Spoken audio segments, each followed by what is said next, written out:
You're listening to Civic Media.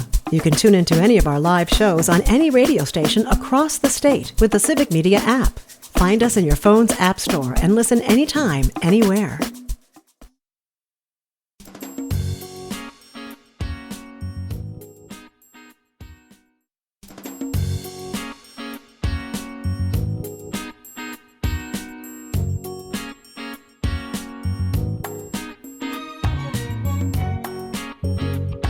Live across Wisconsin on Civic Media, you're listening to Mornings with Pat Kreitlow, powered by Up North News. Now, from our Lake Wissota studio, here is the founding editor of Up North News, Pat Kreitlow.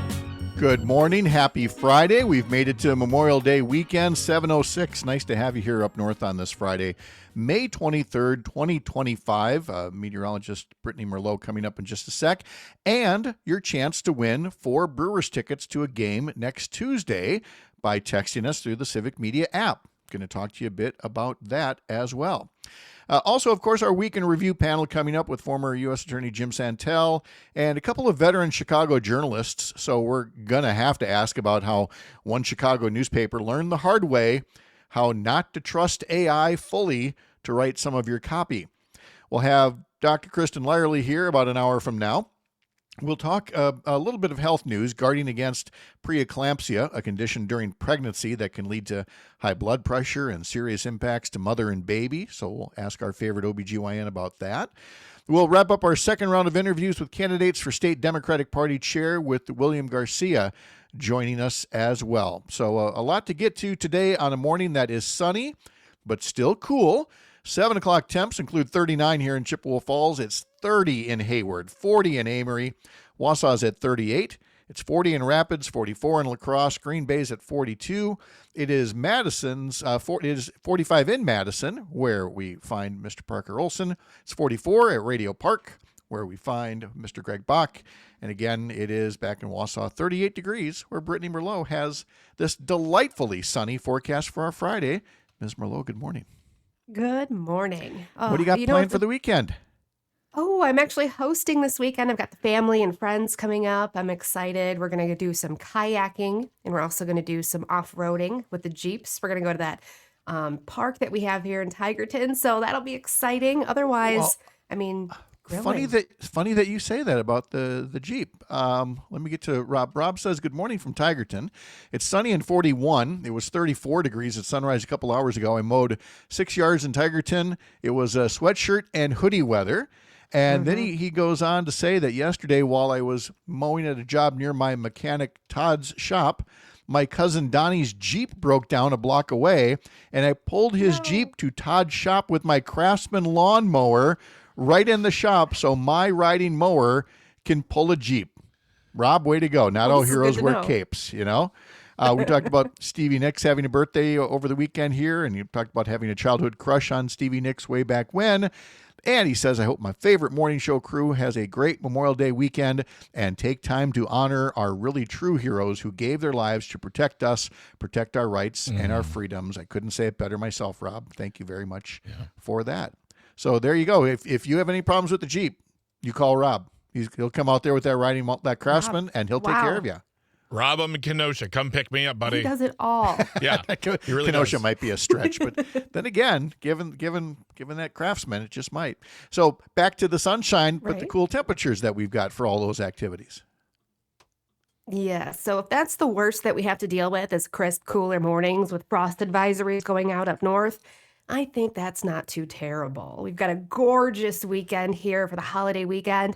Beautiful sunshine, a few scattered clouds out there, especially hanging out by Lake Michigan this morning. But otherwise, temperatures, sure, they're crisp. That frost advisory expires at 9 a.m. And then today, we are going to rise to those 60s, low 60s, far west, even into the north. You're going to see some 60-degree temperatures, and then some mid-50s off to the east as well. So we'll get another frosty night tonight. Possibly again tomorrow night, but then those temperatures warm up, and we are looking at summer conditions returning by next week. But for this weekend, we've got nothing but sunshine today, tomorrow, Sunday, Monday. Looks like the rain chances are going to be holding off until late Monday. They don't really widespread push in until Tuesday now. So this is fantastic weather for the weekend. I'm usually used to forecasting some storms to dampen plans. Yes, cold but weather. nothing like Yep. that. I like No, it. Storms to dampen plans. That is amazing turn of phrase. Yes. I shortened it more with God hates campers. It always feels that way on some of these holiday weekends. It's like, why again? Why on these holiday weekends? It's like, is that the only explanation? It's a little chilly yet for a pontoon ride, but the pontoon is in. Woo-hoo. What are you crying about? I want now. I know.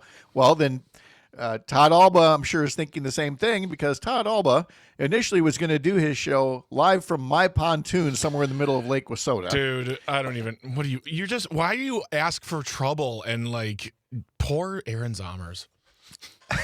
But instead, we're going to go with the more stable Wi-Fi connection, and Todd Alba's show today is going to be from Lake Wissota, but out on my back deck. So we've got that with Lake Wissota in the background there. So, Brittany, hope it's a lot of fun for you this weekend, and we'll get an updated forecast in an hour. Sounds good. You too. All right. Let's give away some Brewers tickets, or at least we hope to. We've got 4 tickets that are going to be given away across the Civic Media Radio Network, all the shows statewide. And they're all going to text in a keyword using the Civic Media app. And the keyword is radio. So here's what you do. This is only for one particular Brewers game, and we're going to do this every Friday. This week, it's next Tuesday's game versus the Boston Red Sox. 4 tickets. So one entry picked at random from those folks who use the Civic Media app and text us the keyword radio. Be sure you do that. Be sure that radio is the only thing in the text, RADIO. Nothing else that's in there. And be sure as well that you opt into texts from Civic Media as part of it, because then you can get other chances to win as well for things like, signing up for newsletters and things like that. The full contest rules are at civicmedia.us/contest-terms. Go to Civic Media US. You'll be able to find it. Tickets cannot be swapped for different days. And again, for next Tuesday's game, you can be a winner by texting radio to us there. Let's see. Also online here, Alicia points out, let's remember, it is not a weekend for veterans. It's for those who did not make it home. And I think that's sometimes an important distinction to make. And again, there's no, ill intent involved here, but some folks think it's about all veterans. We have Veterans Day for that. We, of course, have the 4th of July, but Memorial Day is much more of a sacred thing. Yes, it's a long weekend where we can all have a little bit of fun and relax, but do take time to thank those men and women whose ultimate sacrifice allows us to have the kind of country that we do. Greg Bach is part of Matt Nair on Air, and that's coming up from 9 to 11 these days, right? Uh-huh. And, yep. Who you got coming on today? Familiar face at 10:06. You're going to recombobulate? Actually, no. Dan is on vacation today, so there will be no.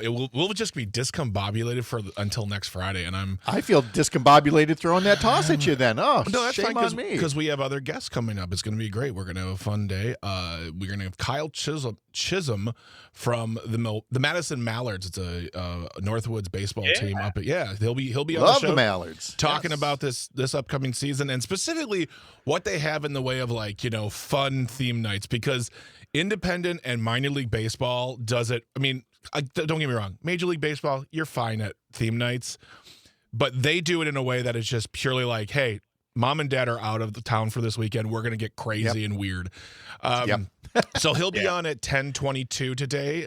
And then Tyler Moss, who is one of the co-founders and writers at the Milwaukee Record, will be here at 10:30 to talk about everything that's going on, not just this weekend in Milwaukee and the southeastern Wisconsin, but what's happening over the next month or so as we get closer and closer to summer. So that's going to be in our 10 o'clock hour. And then, of course, Pat, what would a day on Matt and on air be without This Shouldn't Be a Thing at 10:50, where we kind of look at a fun news story and ask the question, does this actually need to be? So, yeah. All that coming up at 9 this morning. Love Northwoods League Baseball, Eau Claire Express. Parker, I'm sure you've been to a game or two from some Northwoods teams. I'm a camera operator for the Mallards, actually, yeah. Oh, wow. yeah. Okay. Yeah, I've been to a couple Mallards games. Those are great as well. So, yep, a lot of good stuff coming up for baseball. Also coming up today on the Maggie Dawn Show, Terry Barr will be on to talk about what's good and local and overlooked. And then more Terry Barr. It's Barr Band Friday on Nightlight with Pete Schwaba. And it says here that she'll be introducing Pete and the listeners to a band that started playing together in high school. They've now graduated, but are still together and doing great. They have new music out and earned a spot at the biggest music festival around, Summerfest. So good on them. And that leads me to this online comment, and I can't vouch for this. I shouldn't necessarily be reading things blindly, but just in case, Oz puts, my band is at the Thirsty Badger Saturday night. Come and I'll buy you a beer. My cows and I listen every morning. Thanks. So Oz, wherever the Thirsty Badger is, there's a band playing there. Ask for Oz, and he'll buy you a beer. What's the name of your band? Is it called Wizard of Oz? I mean, that sounds like a fun name for a band. It probably had some trademark thing. Those lawyers, Santel's listening in. You probably can't do something like that. So we'll ask him about it after the break here. In sports, at Major League Baseball, Christian Yelich had 2 home runs as the Brewers beat the Pittsburgh Pirates 8-5 in a game interrupted by rain for nearly 2 hours last night. For Yelich, it was his 11th multi-homer game of his career. Joey Ortiz added his 2nd home run of the season for the Brewers. The series will continue tonight. It's a 4-game series. Game 2 coming up this evening, and you can hear it across some of the stations of the Civic Media Radio Network. Paul Skeens, the Pittsburgh ace, versus Freddie Peralta. Although Paul Skeens is last year he was completely unhittable. Where did this kid come from? And this year he's kind of fallen back to earth a little bit. But so it'll be Paul Skeens versus Freddie Peralta, a true pitcher's duel.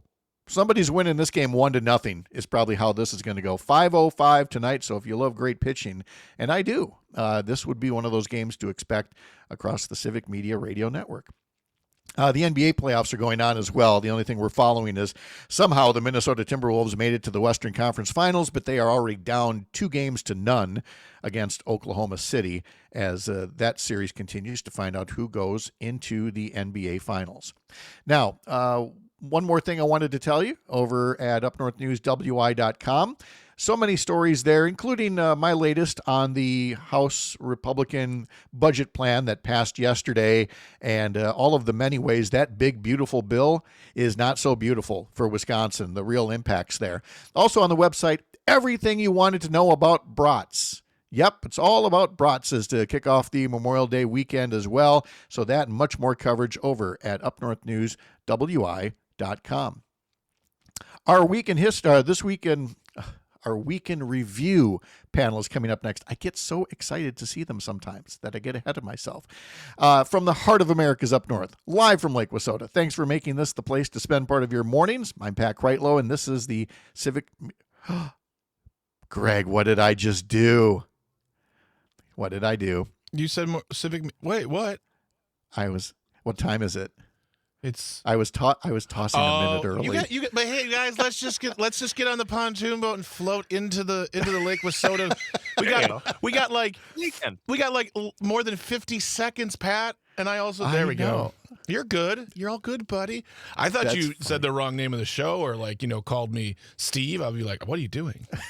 No, as I'm tossing, I'm like, I'm not hearing the music come up. And I'm just like, wait a minute. And right here, this is my first big, ever since I made this Post-it note to tell me when the commercial breaks are, I have been practically perfect until now.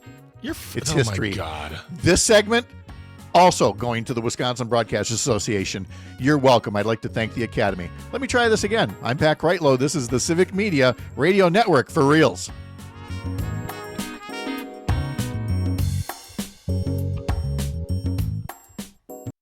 You're listening to Civic Media. Stay up to date on the latest news and information for your local community and Wisconsin by signing up for our free email newsletter. Visit civicmedia.us/email to get started. In less than 10 seconds.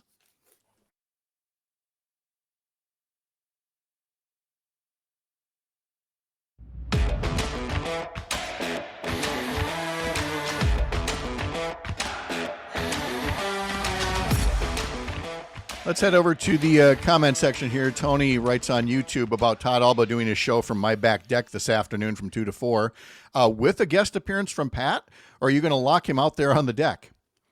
That's a great question, Tony. And I'm not going to answer it for you right now. Let's just see what Todd is like when he gets here.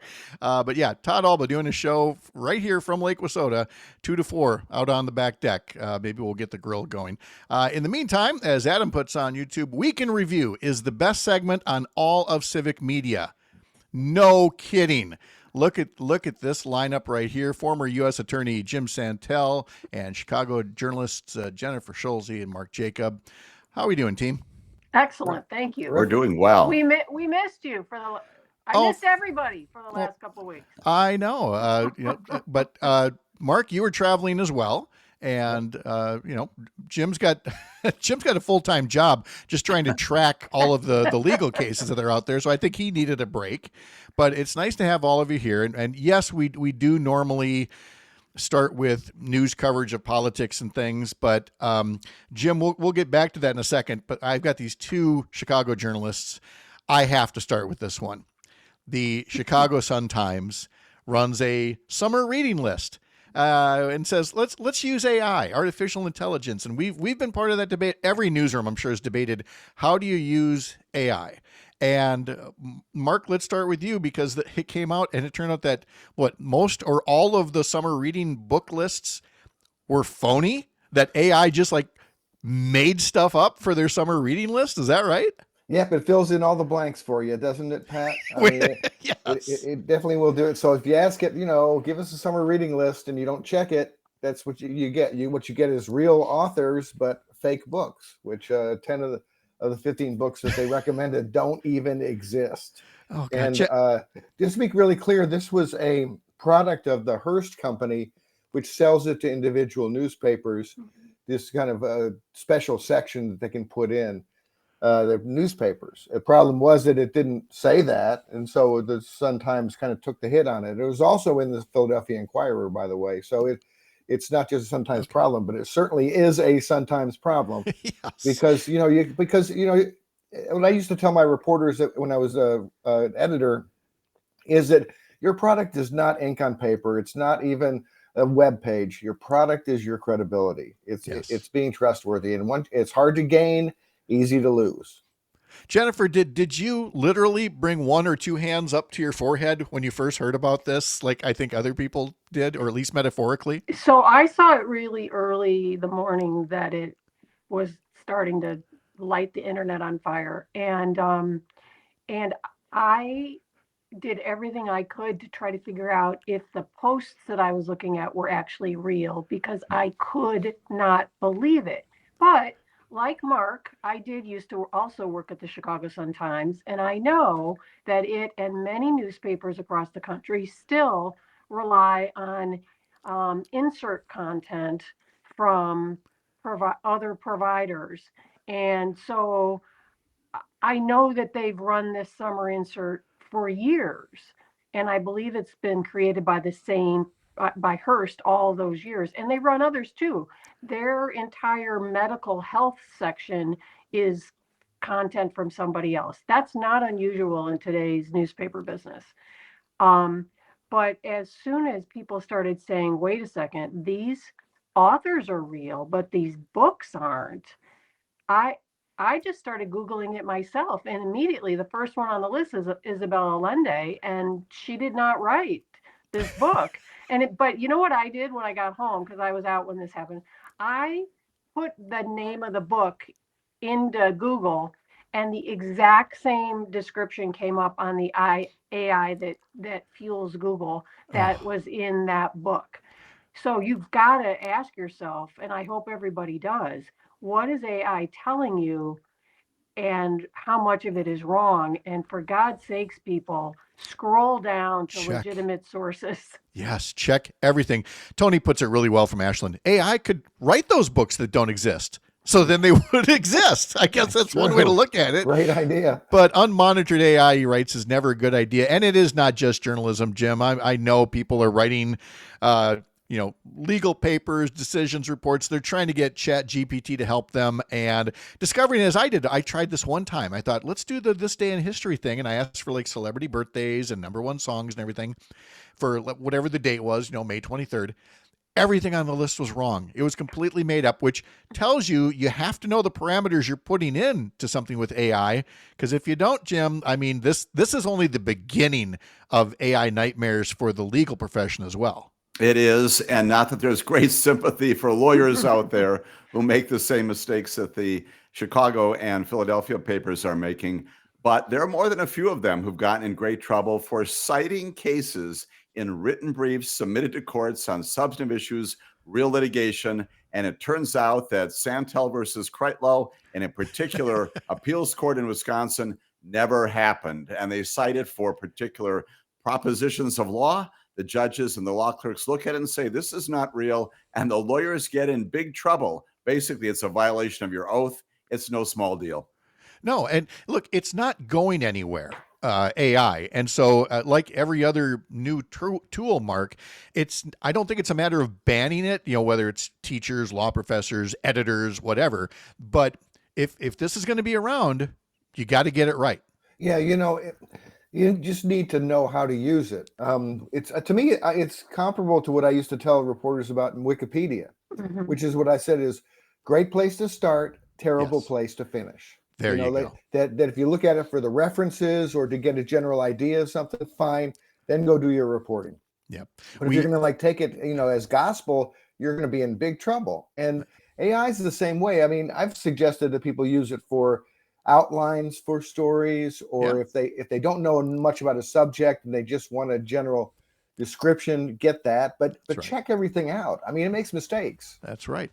We're just getting started with our week in review panel. Also coming up yet, Kristen Lyerly, William Garcia, another check-in with the forecast from meteorologist Brittany Merlot, and you can win tickets to next Tuesday's Brewers game. We're picking one entry statewide. Text the keyword radio on the Civic Media app. More coming up after this on the Civic Media Radio Network.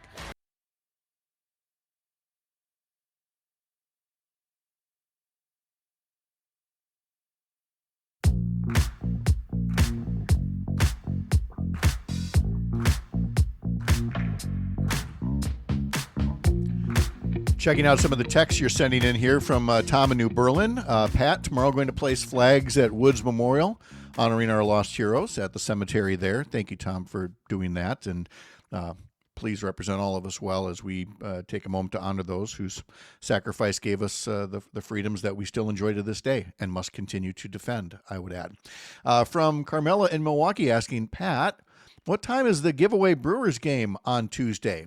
I should have said that. It is an evening game. 6:40 will be the Brewers versus the Red Sox next Tuesday. And so today's keyword is radio. And folks on this show and across the Civic Media Radio Network, people who use the Civic Media app, text in radio. One of those entries will get 4 free tickets to next Tuesday evening's game versus the Boston Red Sox. Meanwhile, the Brewers tonight are in Pittsburgh. Game 2 of that series. Coverage starts at 5:05 tonight. Continuing on now with our panel, Mark Jacob, Jim Santel, Jennifer Schulze. Jennifer, Yes. let's not spend a lot of time on this one, but let's make it said that the so-called crypto dinner that President Trump had last night, where he hosted all these people who quite literally put money in his pocket and his family's pocket buying his phony crypto coins, even though corruption is done right out in the open, this still may be, from a dollar value, the most corrupt night in American politics. Yes or no? Yes. Okay. And let's guess maybe a quarter of the country knows about it, and maybe even fewer care.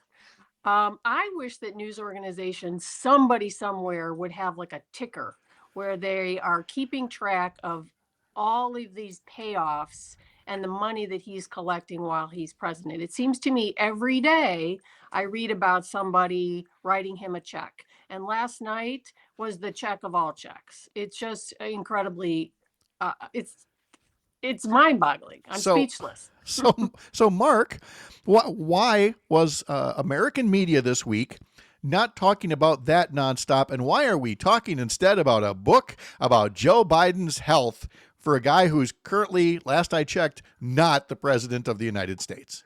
why are we talking about last year's story instead of the gigantic, 5-alarm fire that's going on right in front of us? Good question, Pat. I have no idea. I think that some people view crypto as a little hard to understand.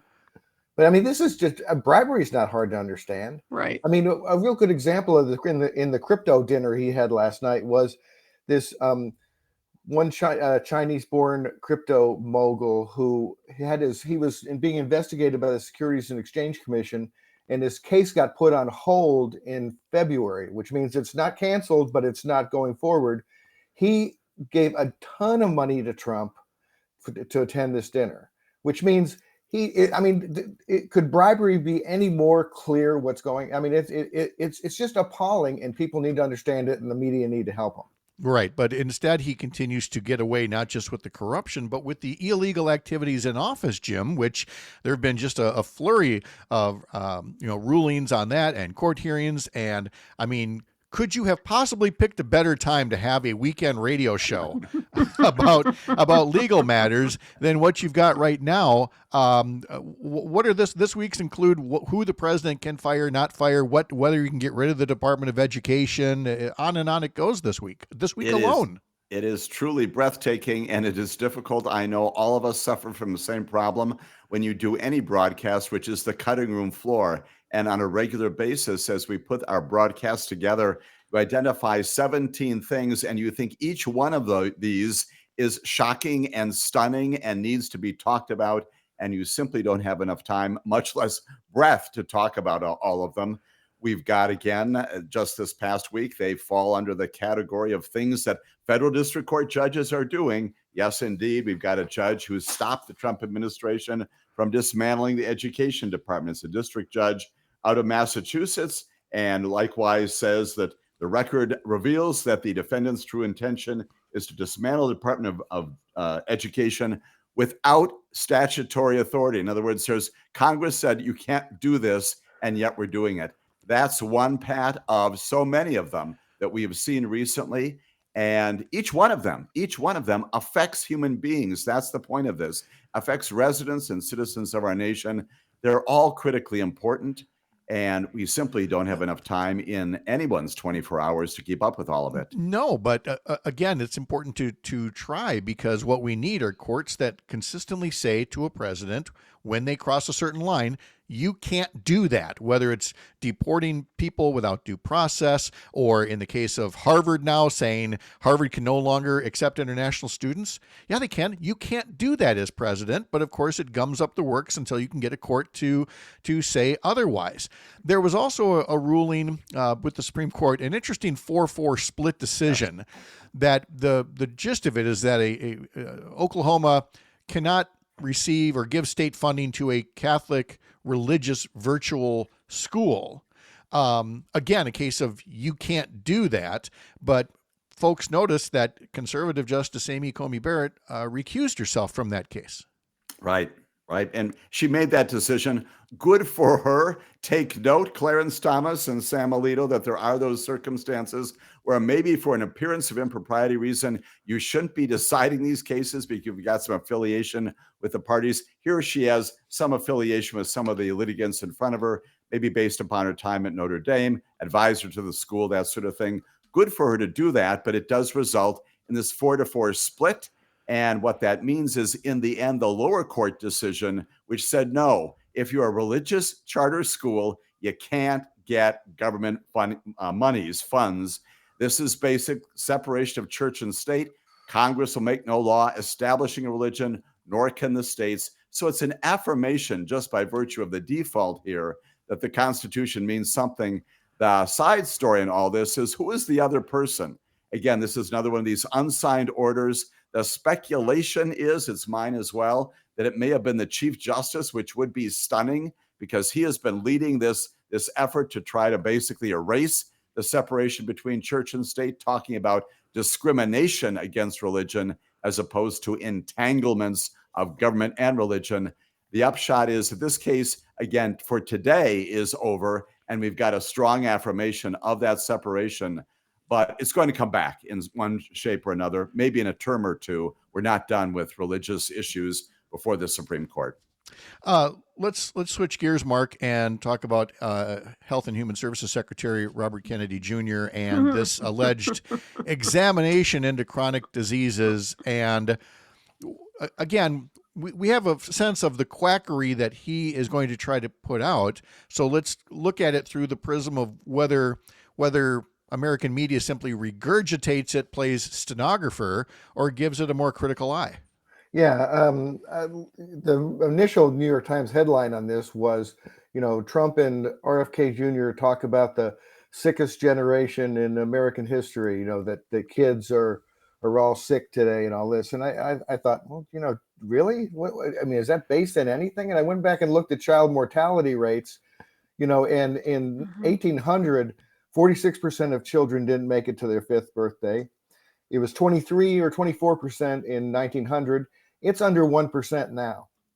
So what is he talking about? This is one of those things where, it sounds good. And the interesting thing is the New York Times rewrote their headline eventually. They finally came up with the realization that this sickest generation in American history thing was just not true. And so finally, the New York Times decided not to put it in the headline, which is, a real problem where, the Trump people say something and the media just kind of go ahead and just swallow it whole and regurgitate it.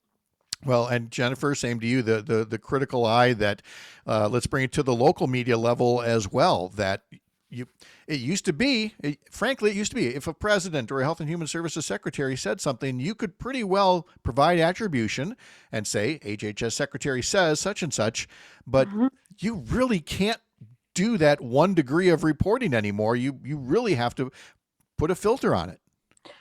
Well, you and say, it's what they're saying true. Right. And you'd think that everybody would get that this is an issue. Come on.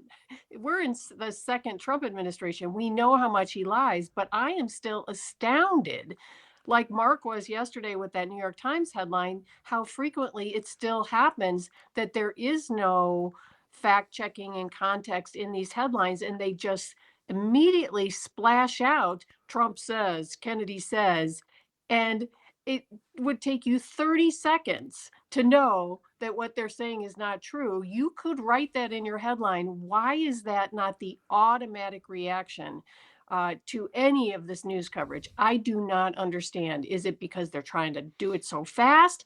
I don't think so. But I don't know why. It's terrible. Whatever the reason, it's terrible. Well, there's a lot of I don't know if laziness is the right idea or the right word, not just for reporting, but Mark, also for politicians. You have a Republican Party that has always talked about they're deficit hawks. It's all about fiscal discipline. And the thing that they passed yesterday morning, the $1 trillion in cuts, but we want to give away so much in tax relief, we're going to add $3 to $4 trillion to the deficit. Where is the howling other than from maybe 2 or 3 members of the House and 2 or 3 members of the Senate? They're throwing 40 years of Republican orthodoxy out the window. Yeah, that's the thing. For decades you've heard, tax and spend Democrats. Well, these are spend Republicans. They don't tax rich people, but they're happy to spend the money that they didn't take in. And in the first Trump administration, this was him boasting about having the best economy ever and all that crap. And it was a fairly decent economy for the first part of his term.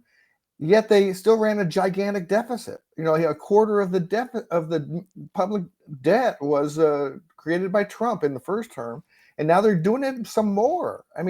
It's and when is the public and when will the media just throw away the notion that the Republican Party wants to balance the budget? They obviously don't. They don't care about that. They just care about rewarding their rich donors, really, and sticking it to the poor. Right. And that gets us into messaging that Democrats have to do. And that's fine. That's their battle. But I would like to at least see reporters, and newsrooms making sure that there's this distinction between the rhetoric and the reality. Time for one last thing. And Jim, I'll come to you on it.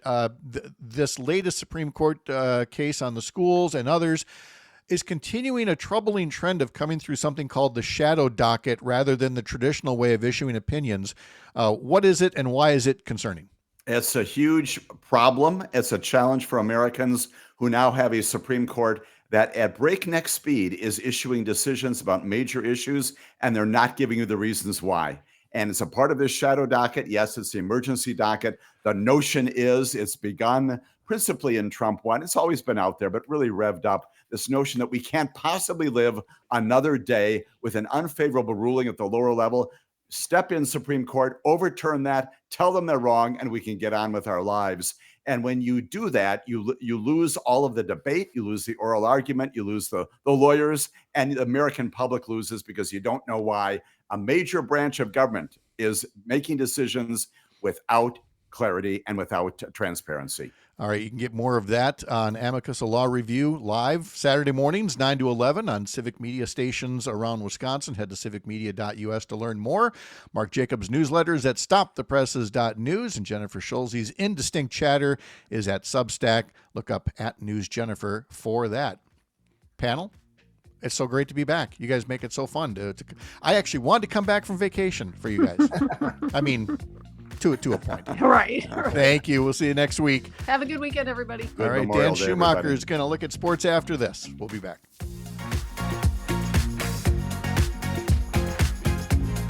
You're listening to Civic Media. Find the latest news, information, and archives of all your favorite shows on the Civic Media website, civicmedia.us.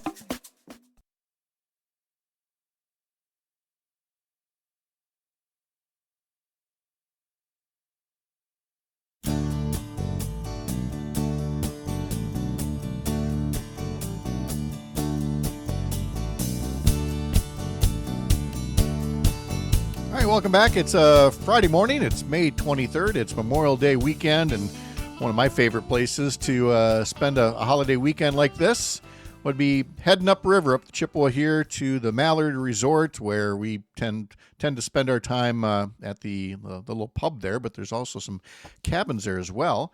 And that's where we find one Dan Schumacher, who's joining us to talk a little bit about sports. The man's kind of living the dream right there, up there on the Mallard. Any other big plans for the weekend, sir? Are you here? I got a flat tire. You got a flat tire? It's a flat tire. All right, well, that's a plan. On the truck or what? Yeah. Mm-hmm. Got off the phone with Martell down Chippewa. I got a slow leak. I must have a nail on the tire. So what a way to start off the weekend. Well, better now than in the middle of it. And you're going to Martell there in downtown Chippewa, which is, my favorite tire shop and take care of me for 30 years there. Right. So yeah, but take care of that. And then if you've got the boat in, right, on the river? Is your boat in? I don't have my boat in yet, but I plan on putting it in by tomorrow. Okay. All right. So- See, look at this, guys. Full of weekend plans here. I got chores to do for a weekend, Okay. So, Well, you know what? we can talk about our first place Cubs, right? Our first place Cubs? No. Oh, geez. That's, Dan, we can't hear you. You're hear fading you. out there. Used to be a problem here. Yeah.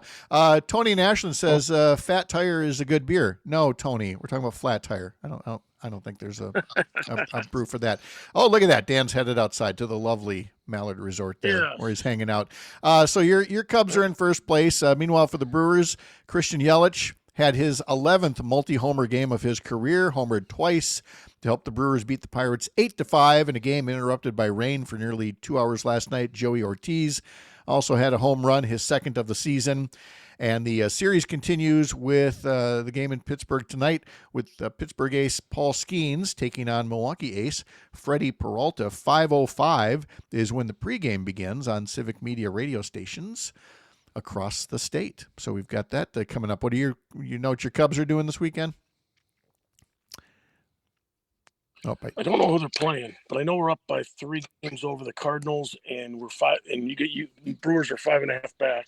Okay. So, Yep. Thank you for we just that. gotta We keep appreciate the reminder. Look, you got to get these things in when you can, obviously. So the Cubs are there now. And look, Greg, you were the one who said when Craig Counsell went over, don't underestimate Craig Counsell. I absolutely said that. I stand by it, and that's great. But, at least they're still beating the Cardinals. I mean, we all get together and be happy that the Cardinals are being denied any sort of happiness right now. We can agree on that, Dan, right? Yeah, that's true. Okay. See, we Hey, got that Greg? going. Greg? Did you see the announcement on August 1st, 2nd, and 3rd with the Grateful Dead going to play Golden State Park? Yeah, unfortunately, I can't afford the $6,500 it costs to see that show. Billy Strings, Trey Anastasio Band, the Grateful Dead, and some other group I can't think of right now, but it's for the total package that includes everything. It's $6,500. So I got word that it was going to happen beforehand. Yeah. Before they made the announcements. So I already booked a hotel for $107 a night. Whoa! Mile away from the park. I know that the tickets are going to cost something, so I can't buy tickets yet. But I at least got my housing, and then I booked a flight for $200 round trip. Wow! It's amazing. 4 hours later, Yeah. 4 hours later, they made the announcement. My hotel shot, even though I got it in at 107, it went to $365 a night, and the flights just doubled. Yep. Oh, wow. Yeah. See, it's good to have a little inside info there. That's a fan. That's fandom right there. Oh, by the way, Dan, I don't think you've met Parker Olson yet. Parker's joining the show family as well for helping to produce the show. And Parker, when Dan joins us, it's ostensibly to talk about sports. Somehow it always wanders into Grateful Dead, which I don't know nearly. I just simply listen to them for this period every week and learn about your musical forefathers or something like that. So when is this trip? August 1st, 2nd, and 3rd. Yeah. Okay. All right. Just so And I make because they celebrate 60 years. Okay. Yeah. 60 years as a band. 60 years ago, they used to give, along with Jefferson Airplane and some of the other older, bands in the 60s, they used to play concerts for free. Yep. At the Golden Park. So they're trying to replicate that, but without the free. Yeah. Without the free. They charge a little bit more than they do. Well, it's like earlier in the week, we played the Rolling Stones from 60 years ago this week. They were on Shindig, and we played a clip from that. And I ask repeatedly on the show, and I say it again, who are we going to be talking about in, not 60 years from now, but 20, 30 years from now, and say, I cannot believe they're still performing together the way that they are. Or will they be? Will bands simply not have the staying power that the ones do from, the 60s and 70s? We're celebrating the 60th anniversary of Weezer. All right. Hey, when you look at it, I mean, Bob Dylan and Willie Nelson are still performing on a tour. Yeah. Yep. Bob Dylan has a birthday tomorrow. Turns 84 tomorrow. Yeah. I mean, music must have been very, very good to them. You can say that again. Yep. Hey, before I forget again, for this hour, one more reminder, text the keyword radio to us through the Civic Media app. We will draw one entry statewide to win 4 tickets to next Tuesday evening's game versus the Boston Red Sox. Get the complete rules at civicmedia.us. Dan, we've got Todd Alba doing a show from my back deck from 2 to 4. So feel free to come on by for that. Otherwise, I will come looking for you upriver a little bit later on. That sounds good. Hey, can I just make one statement? Yeah. So Friday, the Northland College closes. So Yes. It's been pretty sad. Graduation is this weekend. My contract ended and whatnot. So all the people, people in Ashland, the community, the alumni, the students, the faculty, the staff. It's really tough. And I just, I appreciated my time and getting to know Ashland, Wisconsin. It was a good adventure, 2-year adventure. And good people. Yep.